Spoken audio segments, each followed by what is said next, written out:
عبداللہ بن مبارک رحمہ اللہ امام ابو حنیفہ رحمۃ اللہ علیہ کے بڑے خاص شاگرد تھے۔ ان کی خوبی یہ تھی کہ یہ 6 مہینے حدیث پڑھاتے تھے اور 6 مہینے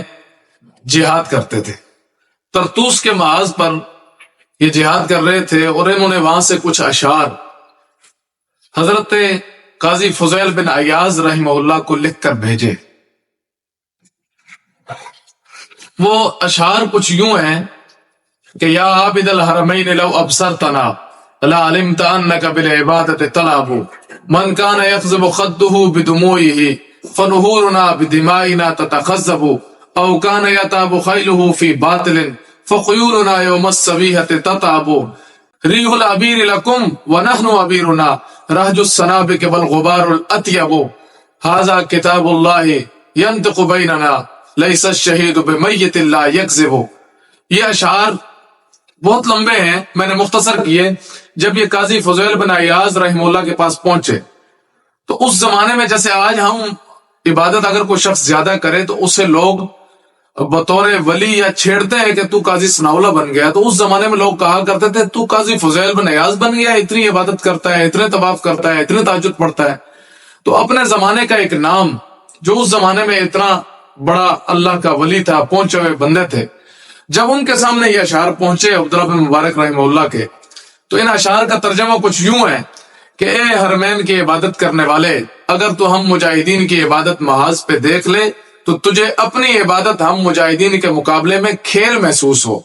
اور وہاں آپ کے وہاں لوگ پسینے میں گردنیں سیراب ہوتی ہیں، ہمارے ہاں گھوڑوں کی گردنیں خون سے سیراب ہوتی ہیں، اور آپ کے وہاں گھوڑے لوگ کھیل تماشے میں تھکاتے ہیں، ہمارے گھوڑے گھمسان کی جنگوں میں لڑتے ہیں۔ اور ساتھ کہا ریح العبیر لکم ونحن عبیرنا، تمہارے لیے خوشبو مشک و عنبر کی بڑی معزز اور بڑی مکرم ہوا کرتی ہے، ہمارے ہاں وہ ہے رہج السنابک والغبار الاطیب، جب گھوڑا میدان جنگ میں گھستا ہے وہاں سے جو غبار اٹھتی ہے وہ ہمارے نزدیک مشک و عنبر سے زیادہ بہتر ہے۔ پھر آگے فرمایا ھذا کتاب اللہ ینطق بیننا لیس الشہید بمیت لا یکذب، اللہ کا قرآن ہمارے درمیان فیصل ہے، وہ فرماتا ہے، قرآن فرماتا ہے کہ شہید کبھی مردہ نہیں ہوتا۔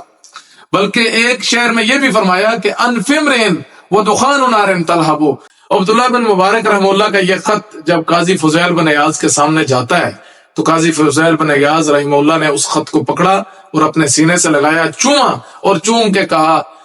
کہ صدقت یا عبداللہ، اے عبداللہ بن مبارک آپ نے سچ کہا ہے۔ تو اس وقت ہم جتنی نمازیں پڑھ لیں، جتنی دعائیں کر لیں، جتنے تہجد پڑھ لیں، اللہ کی قسم ہم حماس والوں کی گرد کو نہیں پہنچ سکتے۔ اللہ ہمیں صحیح معنوں میں ان لوگوں کی قدر کرنے والا بنائے جو اس وقت پوری امت کی بقا کی جنگ لڑ رہے ہیں۔ وآخر دعوانا الحمدللہ رب العالمین۔